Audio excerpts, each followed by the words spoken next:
안녕하세요. 오늘도 사연살롱을 찾아주셔서 감사합니다. 저는 30대 유부녀예요. 저는 무남 동료였어요. 외동딸이었지만 안타깝게도 부모님의 사랑을 듬뿍 받았던 아이와는 거리가 멀었네요. 제가 기억하는 가장 오래된 기억에서부터 저희 부모님은 사이가 안 좋으셨고 아버지는 밖으로 놔두셨으며 엄마는 저에게 살가운 분이 아니셨습니다. 제가 초등학교에 들어가고 나서 아버지는 집에서 자취를 감추었어요. 엄마, 주말 지나면 아빠 온다고 그랬었잖아. 왜 주말이 지났는데도 아빠가 안 와? 아빠는 언제 와? 안 와. 꼬라지를 보니까 절대 안 올 것 같네. 그러니까 너도 네 아빠 기다리지 마. 아니, 웬만하면 너한테는 아빠라는 사람이 아예 없다고 생각을 해. 당시에는 엄마의 발언을 오롯이 이해하기가 힘들었고 저는 넋이 나간 채로 아버지를 찾았었죠. 그러나 그런 저를 엄마는 외면하셨어요.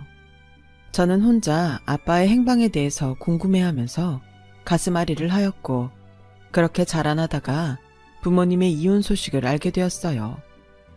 별거를 하셨다가 끝내 이혼을 하신 것이었죠. 어린 딸이 눈에 밟히지도 않았는지 어쩜 그렇게 무정한 태도로 제대로 된 마지막 인사 한마디 없이 떠날 수 있었는가를 생각하면 아버지란 사람이 악마처럼 여겨졌습니다. 애초에 친가 쪽 친척들과는 왕래 따위는 없었기 때문에 그대로 아버지와는 영영 소식이 끊어졌고 접점이 하나도 없었어요. 그 인간을 만나지만 않았어도 내 인생이 이렇게 나락으로 떨어지진 않았을 텐데 내가 왜 이 모양 이 꼴로 살아야 돼? 엄마, 제발 이제 술 좀 그만 마셔. 오늘 저녁밥도 안 먹고 지금까지 술만 마시고 있는 거 알아? 엄마는 자기 딸 생각은 안 하지? 엄마는 내가 불쌍하지도 않나 봐. 내가 왜 내 생각을 해야 하니? 그리고 내가 너보다 100배, 1000배는 더 불쌍해. 알아? 저는 커가면서 엄마 때문에 숨이 턱턱 막혀왔습니다. 뭐든지 상황을 꼬아보고 금세 시리에 빠지고 술에 의존하려고 드는 엄마를 보면서 저도 점차 미쳐가는 것만 같았어요. 집구석에 돈이 있을 리는 만무하였습니다.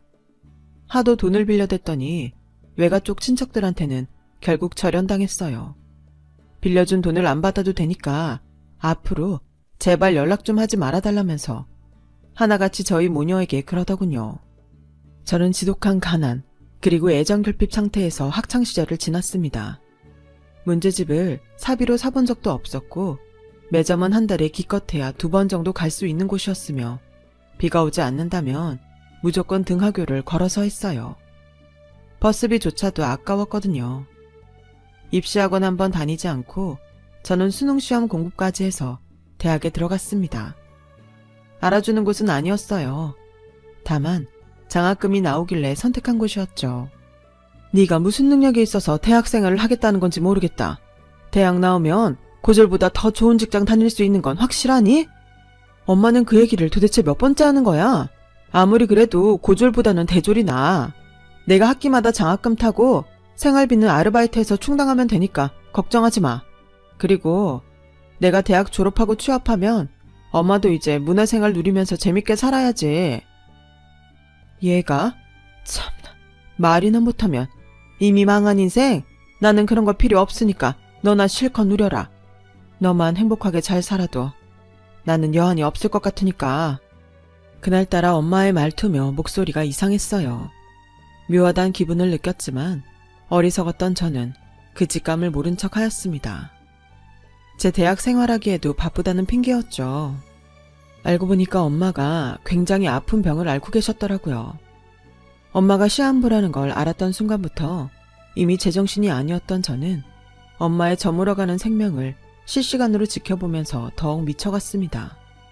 엄마는 허망하게 세상을 떠났고 저는 외롭게 남겨졌죠. 장례식장에서 그냥 멍하게 있었던 것 같아요. 멋쩍은 표정들을 한 외가 쪽 친척 어른 몇 분만이 자리하고 계셨죠. 그리고 저에게 손을 내미는 사람은 아무도 없었습니다. 저는 완벽한 혼자였고 어떤 의무감으로 남은 학기를 다니고는 있었으나 머리며 가슴이 텅 비어 있었어요. 그냥 일상의 모든 게 지겹고 아무런 의미도 느껴지지 않더군요. 스스로는 결코 빠져나올 수 없는 우울의 구렁텅이에 빠져 있던 저. 그런 저를 알아봐주고 손을 내밀어준 사람이 믿을 수 없게도 존재하더군요. 딱 그 한 명이 저를 구원해 주었어요. 바로 저의 남편입니다. 대외 활동을 하다가 건너 알게 되었던 사이인데 안지는 2년 정도 되었지만 아무런 관계의 발전도 없었거든요. 그런데 남편이 우연히 제가 얼마 전에 모친상을 당했다는 소식을 접하곤 저를 만나러 왔던 겁니다. 얘기 듣고 나니까 너무 신경이 쓰여서 미치겠더라. 네가 전에 분명히 외동이라고 했던 걸 들었던 것 같아서 형제 자매도 없이 모친상 치르려니 힘들었겠다. 아버님도 심정이 많이 어려우시겠네. 아니에요, 오빠. 사실 저는 아빠가 없거든요. 아주 어릴 적에 부모님이 이혼하셔서 내내 편모 가정에서 자라왔어요. 일부러 숨기려고 한 건 아닌데 어쩌다 보니 주위에 아빠 없단 사실을 숨긴 꼴이 되었네요. 죄송해요. 뭐? 네가 왜 죄송해야 돼? 그런 말 하지 마. 오히려 내가 미안하다. 너를 더 잘 챙겨줬어야 했는데 하는 후회가 들어. 저는 남편이 저를 왜 그렇게 신경 쓰나 했더니 자기도 모르는 새에 저를 좋아하고 있던 모양이었어요. 남편이 그때 저에게 성큼 다가와주지 않았다면 분명히 남은 학업을 마무리하지 못했을 겁니다. 남편 덕분에 비록 제 성적은 개판이었지만 간신히 대학 졸업장을 따낼 수 있었죠. 자연스럽게 연인으로 발전한 저희 두 사람은 남편이 취직과 동시에 저에게 청혼을 하면서 급물살을 타게 되었습니다. 과연 나란 사람이 결혼을 해도 되는 것인가? 전적으로 상대방에게 의지하는 사람이 결혼을 할 수 있을까? 하는 의문이 스스로 들어서 사실은 청혼을 거절했었어요. 하지만 이런 저도 좋아 죽겠다면서 꼭 결혼하고 싶다는 남편의 강한 결심에 저도 결국은 마음이 흔들렸습니다. 저는 외롭게 자라왔기 때문에 내심 결혼해서 시댁 식구들이 생긴다면 좋겠다는 계산도 있었네요. 하지만 이것은 저의 오판이었어요. 어째서 그토록 시댁을 욕하는 글들이 인터넷 사이트마다 넘쳐나는지 저는 제가 직접 며느리라는 게 되어보고 나서야 이해할 수 있었습니다. 우선 남편에게는 여동생, 그러니까 저에게는 시누이 되는 사람이 있었고요. 시아버지께서는 지병을 앓고 계셔서 거의 댁에서만 지내시는 분이었어요. 아픈 남편의 수발을 들며 살다 보니까 성격이 괴팍해지셨던 걸까요? 시어머니께서는 굉장히 드센 성격의 소유자이셨고 말씀을 하실 때도 그냥 안 하시고 톡톡 쏘는 말투를 구사하셨죠. 거침이 없었어요. 참나, 별꼴을 다 보겠네. 그러니까 천에 고아에다가 가진 것도 쥐뿔이 없는 아가씨라는 거잖아. 엄마, 내가 그런 것들 미리 다 말씀드렸는데 지금 와서 왜 이러시는 거예요? 어디 좋은 직장을 잡은 것도 아니고 물려받은 재산이 있는 것도 아니고 그렇다고 외모가 탤런트 뺨치는 것도 아니고 얌전한 고양이 부뚜막에 제대로 올라간 꼴이네. 아우, 기가 막혀라. 처음 인사를 드리러 간 자리에서 시어머니께서는 제 면전에 대고 툴툴거리셨고 저는 입만 꾹 다물고 있었죠. 시어머니의 언행에 깜짝 놀란 남편이 적극적으로 나서지 않았다면 저는 아마 첫 대면 자리에서부터 더한 폭격을 맞았을 거예요.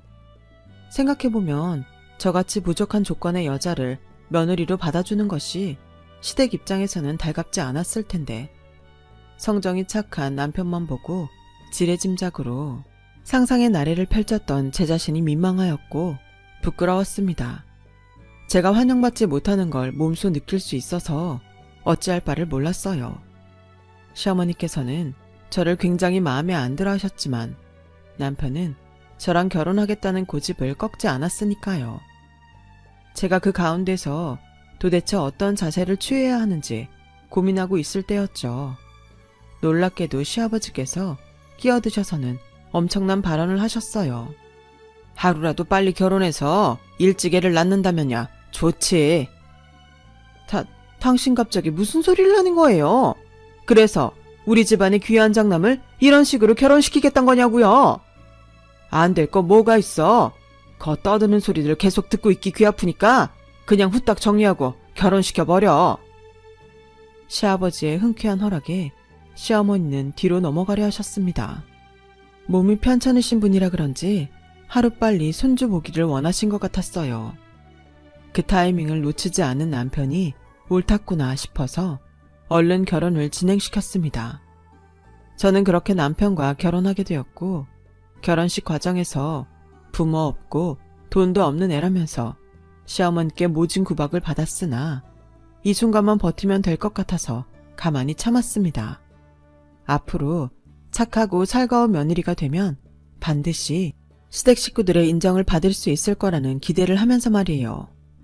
그만큼 제가 가족 애정에 목이 말랐었나 봐요. 남편이 회사 말단 신입으로 굉장히 바쁜 시기를 보내고 있었기 때문에 저희 부부는 어쨌거나 시댁에 들어가서 사는 게 최선이라고 판단했어요. 시댁은 방 3개짜리 아파트였고요. 작은 TV가 놓여있는 안방에서는 시아버지께서 거의 하루 종일 칩거하고 계셨고, 저희 부부는 남편이 자취하기 전에 썼던 안방과 가장 먼 베란다 딸린 방을 쓰기로 하였습니다. 남은 방에는 저희 짐들을 일부 가져다 놓았고, 자취하는 시누이가 주말 같은 때에 오면 잠만 잘 수 있도록 해놨죠. 시아버지께서는 거의 활동을 안 하시니까 논외로 치고, 시어머니하고만 잘 지내면 앞으로 제 결혼 생활은 문제가 없을 것 같았어요. 바쁜 남편 대신에 제가 알아서 잘 처신할 계획이었습니다. 하지만 밝혔듯이 이건 저의 오판이었어요. 제가 시어머니와 결혼 직후에 가장 많이 나눴던 대화의 패턴은 이러했거든요. 어머니, 이번에는 뭐가 또 그렇게 마음에 안 드시는 건지. 뭐라고? 너는 나를 아주 불만 가득한 사람으로 만들고 싶은 모양이구나. 네? 아니에요. 죄송해요. 그냥 말을 하다 보니까 그렇게 나왔어요. 네 존재 자체가 마음에 안 들어. 그게 문제야. 고아인 것도 내가 다 창피해 죽겠는데 돈까지 없는 가난뱅이인 건 너 스스로도 문제라고 생각 안 하니? 내 아들 등골 빼먹으면서 너는 미안하지도 않아? 양심의 가책이라는 걸 느끼기는 하니? 생각할수록 분통이 터져. 너 취업한다는 건 어떻게 됐어? 다음 주에 면접 보러 다닐 것 같아요. 합격하면 바로 직장 다닐게요. 그럼 바로 다녀야지. 합격하고도 바로 안 다니려고 했니? 이런 영양가 하나 없고 분노와 멸시만 가득한 대화가 시어머니와 하는 소통의 전부였습니다. 제가 집안에 들어오기 전에는 도대체 어떻게 사셨는가 하는 게 궁금해질 만큼 모든 집안일은 저에게 전가가 되었죠. 저는 요리의 젬병이었는데 시어머니께서 무섭게 닥달을 하시니까 겁이 나서 무작정 음식을 했어요. 시어머니 몰래 블로그나 유튜브에서 요리법을 얼른 찾아볼 때면 긴장으로 손이 덜덜 떨려왔죠. 쥐뿔 하나 없이 몸만 딸랑 시집와서 이 집에 들어왔으면 응당 이 집을 귀하게 여기고 네가 직접 가꿔야 하는 거 아니겠어? 안 그래? 네 생각도 그렇지? 네 어머니. 이것만 마저 닦고 얼른 화장실 청소도 할게요. 그래, 너 저번에 보니까 세면대 뒷부분은 제대로 안 닦았더라. 오늘은 더 빡빡 닦아. 시댁에 그 36평짜리 아파트, 그걸 그렇게나 과시하시면서 저를 괴롭히는 수단으로 내미셨다는 게 믿어지지 않습니다. 저는 아파트라고 하면 평생에 살아봤던 게 13평인가? 그 정도 크기였던 주공아파트가 전부였거든요. 이 사실을 아신 시어머니께서는 저를 크게 비웃으면서 제가 풍족한 시댁을 얻지 못했다면 이런 집에 살아보지도 못하고 죽었을 거라고 하셨어요. 그러다가 하루는 제가 눈앞이 핑 돌아서 쓰러졌었어요. 평소에 빈혈도 없었는데 왜 어지러웠을까를 생각하다가 문득 한 가지 가능성을 떠올려냈어요. 그래서 검사를 해봤더니 임신이었죠. 그것도 날짜를 보니까 무려 결혼식을 올리기 전에 임신이 되었던 것이더라고요. 제가 워낙 스트레스를 받거나 하면 생리를 건너뛸 때도 있었고 배가 나오지를 않아서 임신인 거를 몰랐던 거예요. 알고 보니까 뱃속의 아기한테도 괜히 미안한 마음이 들었고 거의 매일같이 야근을 하면서 피곤에 찌든 남편이 임신 소식에는 해맑게 웃으면서 기뻐하는 모습을 보자 착잡한 기분도 들었습니다. 시아버지께서는 무척 좋아하셨어요. 어쨌거나 죽기 전에 손주는 보고 가겠다는 식으로 농담을 하시면서 엄청 좋아하셨는데 시어머니는 상당히 떨떠름해 하셨죠. 그러더니 시누이랑 그렇게나 통화를 자주 해대셨죠. 임신 핑계로 취업 미루려는 것 좀 봐. 아, 꼴도 보기 싫어. 아주 얄미워 죽겠어. 네 오빠가 좀 잘난 사람이니? 응? 우리 집안 대들보인데 어쩜 저렇게 가진 것 하나 없는 애가 홀랑 낚아채 갔냐고. 부모가 없거나 재산이 없거나 둘 중 하나만 해야지. 저건 너무한 거 아니니? 시누이랑 통화하는 소리 작은 방에 들어가서 문을 닫고 말씀을 하셔도 다 들렸습니다. 목소리를 그렇게 크게 하시는데 안 들릴 리가 없었죠. 진짜 서러워서 눈물이 줄줄 흐르더라고요. 남편한테 못 모르고 한번 하소연을 했다가 남편이랑 시어머니랑 싸웠던 이후로는 제가 더욱 시댁에서 가시방석이 되었기 때문에 그때 말고는 남편에게 저희 힘든 것을 말하지 않았습니다.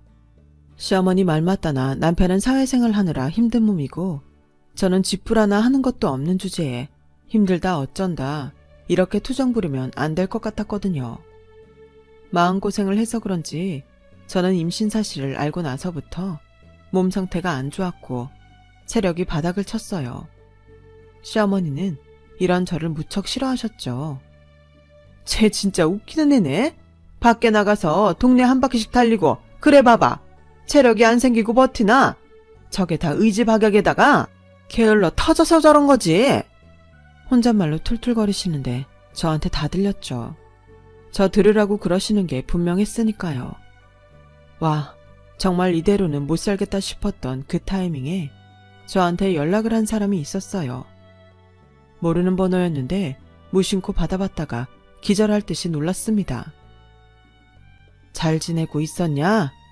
아빠다. 내 소식이 궁금해서 어떻게든 연락처를 알아내 봤다. 이제 와서 저한테 연락을 하신다고요? 그 오랜 세월 연락 한 통 없으시다가?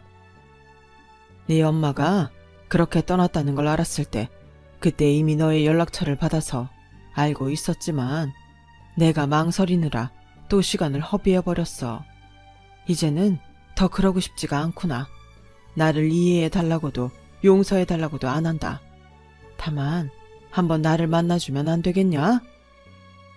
너무 갑작스러웠지만 아버지의 얼굴이라고는 기억 속에서 너무 흐릿했기에 사진으로 만나보는 것이 전부였지만 그럼에도 불구하고 그 떨리는 음성을 듣는 순간 제 안에서 뜨거운 것이 올라왔습니다. 저는 바로 답변을 드리지 못했어요. 먼저 세상을 떠나버린 엄마 생각이 났거든요. 아버지만 아니었다면 엄마가 그 고생을 하다가 병을 얻어 돌아가시지는 않았을 거라는 생각이 자꾸만 저를 잡았습니다. 아버지를 만나고 싶다는 본능적인 욕구와 이제 와서 그럴 것 없다는 이성적인 판단이 저를 고르게 괴롭혀댔죠. 그런 고민 때문인지 저는 입맛도 잃고 더욱 수척해져 갔는데 그런 저를 보며 시어머니께서는 되려 짜증을 내시더군요. 저는 왜 또 저러시나 싶어서 무시하려고 하였지만 시어머니께서는 보통 약이 오르신 상태가 아니었지요. 너 요즘에 일부러 그러는 거지? 내가 너한테 나가서 돈 벌어오라고 그럴까봐 지금 그 소리도 못하게 하려고 요즘에 자꾸만 쇼를 해대는 거잖아. 맞지? 네? 아니에요 어머니. 제가 무슨 그냥 컨디션이 안 좋아서 그런 거예요. 컨디션이 안 좋을 일이 뭐가 있다고 너는 유난을 떨어. 내 아들한테 동정심 얻어내려고 수쓰는 걸 내가 못 알아볼 줄 알고? 나를 속이려면 10년은 멀었어. 진짜 시어머니랑 있으면 차라리 벽에다 대고 말을 하는 게 낫다는 표현이 왜 나왔는지를 이해할 수 있었습니다. 뱃속에서 커가는 아이를 위해서라도 저는 분가를 해야겠다 싶었고 이런 뉘앙스를 슬쩍 흘렸다가 시어머니와 또 설전이 일어났죠. 네가 돈이 어디 있어서 집을 얻어서 나간다 마느니 하는 생각을 하고 있는 거야. 그거 전부 다 내 아들 돈 아니니? 어머니 아들이기도 하지만 제 남편이기도 해요. 그리고 가진 돈만으로는 택도 없어요. 어차피 대출 받아야 하는걸요. 그래서 그 대출도 쥐뿔 가진 것 하나 없는 네가 아니라 내 아들이 받는 거잖아. 그러면 안 되나요? 부부인데 남편이 받은 대출로 아내가 함께 살면 안 되냐고요. 엄마야? 싸가지 없게 눈 부라리는 것 좀 봐. 부모 없고 돈도 없어서 도끼만 남은 애들. 내가 너 같은 부류들 잘 알지. 내가 이래서 너를 반대했던 것인데. 웬만큼 잘 참아왔었는데 그 순간에는 짜증이 폭발해서 몸이 막 떨려왔습니다. 그 모욕감을 견뎌낼 수가 없어서 저는 눈에 눈물이 그렁그렁 고인 채로 시어머니께 그간 서운했던 것들을 막 따지고 말았어요. 제가 덜덜 하면서도 할 말을 다 해대니까 시어머니께서는 어이없단 표정으로 입만 멍하게 벌리고 계셨죠. 그 후로는 냉전 상태였어요. 아무리 그래도 어른인데 제가 너무 막말을 하고 만 것은 아닌가 싶어서 솔직히 후회도 좀 되었습니다. 그냥 더 참을 걸 그랬나 싶었죠. 하지만 그것 또한 저의 오판이었던 것 같아요. 시어머니께서는 겨우 그걸로 충격받으실 분이 아니었거든요. 금요일에 시골집으로 김장하라고 할 거니까 그런 줄 알아라. 저도 같이 가는 건가요? 네가 같이 안 가면 내가 지금 이 얘기를 왜 너한테 하겠니? 아이고, 내가 진짜 너 때문에 답답해서 환장하고 돌아버리겠다. 언제까지 이렇게 맹추를 살려고?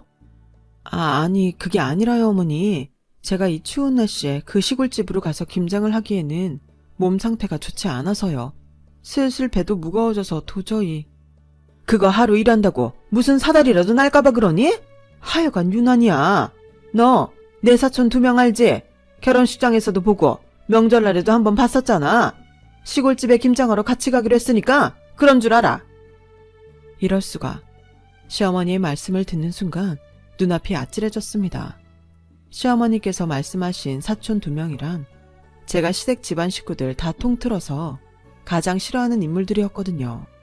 한 분은 저를 보자마자 취집 능력 한번 탁월하다며 제가 배경 하나 없는데 시집이나 가서 편하게 살려야 한다는 식으로 비꼬셨던 분이었고, 다른 한 분은 제가 빵을 좋아한다는 말을 하자 옛날에 태어났으면 장발장이 됐을 것 같다며 황당한 발언을 하셨던 분입니다. 제가 뭣도 없는 사람인데 빵을 좋아하니까 빵이나 훔치는 장발장과 어우러진다는 말씀을 하셨던 것이죠. 그런 분들하고 한 차를 타고 1시간이 넘는 거리에 있는 시골집에 가서 김장을 담글 생각을 하니까 진짜 과장 안 보태고 등줄기에 식은땀이 흐르더군요.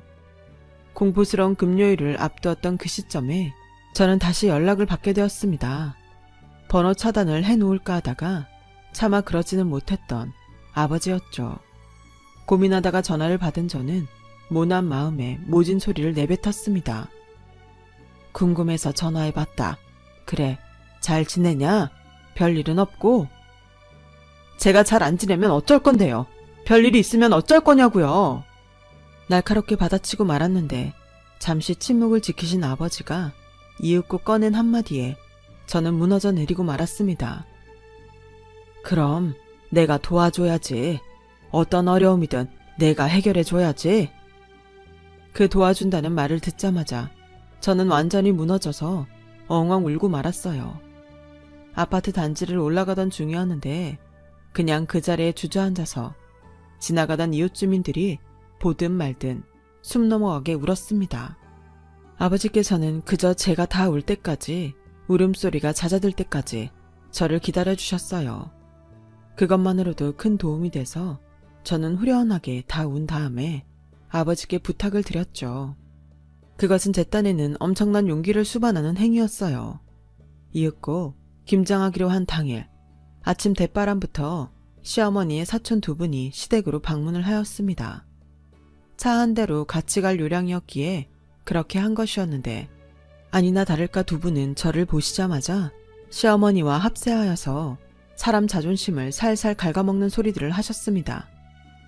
가정 환경이 그래가지고 김장하는 걸 본 적도 없다면서 우리가 오늘 김장이 뭔지 제대로 알려줘야겠는데?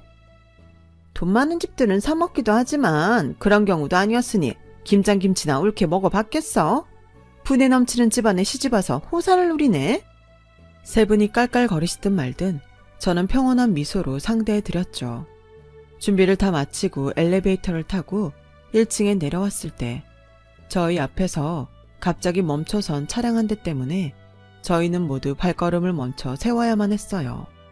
까만 벤츠의 운전석에서 젊은 사람이 하는 내리더니 차 뒷문을 여니까 캐주얼한 정장 차림에 커다란 키, 중후한 매력이 뿜어져 나오는 신사한 분이 내리더군요. 저 사람이 분명 제 아버지가 맞다는 사실에 압도되어서 저는 말문이 막혔어요. 아버지의 모습에 본인들끼리 빠르게 이 아파트에서는 못 보던 얼굴이다. 차 비싼 거 팔아. 쑥덕거리셨던 세 분은 그 당사자가 저에게로 곧장 걸어오자 금세 어리둥절해지셨습니다. 우리 딸, 아빠랑 오늘 백화점 가기로 해놓고 잊어버린 것 같아서 직접 데리러 왔다. 아버지가 씩 웃으시면서 그렇게 말씀하신 순간 저는 제 옆에서 비명에 가까운 숨을 들이키는 시어머니의 소리를 똑똑히 들었습니다. 제가 입을 떼기도 전에 아버지가 먼저 시어머니 쪽을 바라보며 말씀하셨어요. 아, 처음 뵙겠습니다, 사부인. 그간 사정이 있어서 인사가 늦었네요. 예? 그럼 저희 며느리의 부친 되시는? 맞습니다. 제가 우리 딸아이 아버지 되는 사람입니다. 워낙 딸아이가 어릴 적에 이혼을 했던지라 소식이 끊겼다가 얼마 전에 연락을 하게 되었고요. 제가 형편이 좀 많이 넉넉한지라 딸아이한테 도움을 주고 싶었는데 워낙 딸아이가 자립심이 강해서 거절을 하지 뭡니까? 아버지가 능청스레 말씀하시는 사이 시어머니는 물론이고 그 사촌분들의 안색이 어느새 창백해져 있었어요. 그런데 임신했다는 얘기까지 들으니까 제가 도저히 가만히 있을 수가 있어야 말이죠. 제가 마침 오늘 시간이 나서 딸아이 데리고 백화점이나 한 바퀴 돌까 하는데 제가 데리고 가도 괜찮으시겠죠? 예. 저희가 원래는 며느리랑 다 같이 김장을 하러 가는 길이었기는 한데. 김장이요? 상당히 아기자기하게 사시는군요. 보기 좋습니다. 돈으로 충당할 수 없는 단란한 맛도 좋죠. 그런데 저희 딸아이는 빼주세요. 임신한 며느리에 대한 배려가 넘치는 분이라면 응당 그러실 줄로 믿습니다. 안 그렇습니까, 사부인? 부드러운 말씨를 구사하고 있지만 압도적인 카리스마를 뿜어내는 아버지 앞에서 시어머니는 아무 말도 못하셨어요. 아버지가 손으로 제 어깨를 감싸시며 벤츠 차량 앞으로 에스코트를 하시는데 뒤통수에 꽂히는 열렬한 시선들이 느껴졌죠. 저는 시댁 3인방에게 아무런 설명도 하지 않은 채 그저 아버지의 차에 올라탔고 그대로 그곳을 벗어났어요. 많이 놀라셨는지 시어머니께서 다리에 힘이 풀리신 것 같은 모습을 힐끗 돌아보면서 말이에요. 아버지가 저를 데려가 주신 곳은 고급 브런치 식당이었어요. 그곳에서 마주 앉아 식사를 하며 이런저런 대화를 나누었습니다. 아버지는 엄마와 극심한 성격 차이를 겪고 그로 인해 결혼 생활에 지독한 염증을 느껴서 어렸던 저를 챙기지 않은 채 그대로 떠나셨던 분이었죠. 새로운 인생을 살고 싶다는 강렬한 열망을 바탕으로 노력하신 끝에 부와 명예를 한꺼번에 움켜쥔 주인공이 되기도 한 분이셨고요. 거의 준재벌급이라고 할 수 있는 집안의 여자와 재혼까지 하셨고 그 사이에 자식도 한 명 보셨더라고요. 놀랍게도 그 집에서 저를 챙겨주고 싶다고 했대요. 그래서 아버지가 저에게 어떤 긍정적인 지원을 해주든 다 동의하겠다고 밝혀왔다는 이야기를 듣고 믿을 수가 없어서 눈물을 흘렸습니다. 그간 네가 힘들고 외롭게 살아왔다는 것을 알게 된 이상 내가 너에게 해주지 못했던 것들을 이제라도 다 해줘야겠다는 생각만 드는구나. 앞으로는 네가 원 없이 누리면서 살았으면 한다. 아버지가 눈물을 훔치시며 말씀하셨을 때 제 안에 남아있던 응어리들이 녹아내렸습니다. 부녀가 감격적인 하루를 보냈을 때 시어머니께서는 그 놀란 마음을 추스르기가 쉽지 않으셨는지 김장을 망치셨어요. 그래서 시아버지께 된통 혼이 나셨죠. 다른 건 몰라도 김치에는 엄격하신 분이 시아버지셨거든요. 제 부친의 비밀이 궁금하셨는지 시어머니는 제 앞에서 누나를 굴리시며 살살 눈치를 보셨는데 저는 그 모습을 보며 웃음이 났습니다. 사람이라는 게 참 신기하고 간사하더라고요. 저에게는 이제 친부도 있고 돈도 있다는 생각이 드니까 이상하게 아무것도 무섭지가 않았고 두려움도 없었습니다. 저는 모든 사실을 남편에게 털어놓았죠. 당장 분가를 결정하였고요. 대출 따위는 받을 필요가 없었어요. 아버지가 집을 구해주셨으니까요. 그동안 내가 잘못했다. 내가 너한테 너무 심하게 굴었지? 응? 그거 다 진심은 아니었어. 너 잘 되라고 며느리 도리를 빨리 배웠으면 해서 내가 마음에도 없는 소리들을 한 거였어. 어머니, 지금 와서 그 어떤 변명을 하셔도 소용없어요. 제 귀는 닫혀있고 제 마음은 더 빨리 닫혀있었으니까요. 앞으로 어머니는 어머니의 인생을 사시면 돼요. 저는 거기서 빠져들이는 것뿐이니까 아무런 영향도 없으실 거예요. 저는 해맑게 웃으며 말씀을 드렸는데 듣던 시어머니는 뒤로 넘어가시더군요. 왜냐하면 남편이 시어머니를 앞으로 평생 안 보겠다고 선언한 뒤였거든요. 가장 중하게 여기는 그렇게 울부짖는 내 아들을 잃으신 시어머니께서는 저에게 온갖 사죄 퍼포먼스를 펼치셨지만 이미 늦은 뒤였죠. 저에게 걸핏하면 가족 없는 고아라고 하셨으니 저도 공평하게 시어머니의 가장 소중한 가족을 빼앗는 게 이치에 맞다고 생각을 했어요. 시누이는 저에게 친부가 있었으며 심지어 부잣집이라는 걸 안 순간에 저한테 오만 알랑방귀를 다 끼워대기 시작했는데 아직까지 별다른 상대는 안 해주고 있어요. 남편이랑 분가를 해서 산 뒤로는 그냥 마음 자체가 너무 편안하고 행복해요.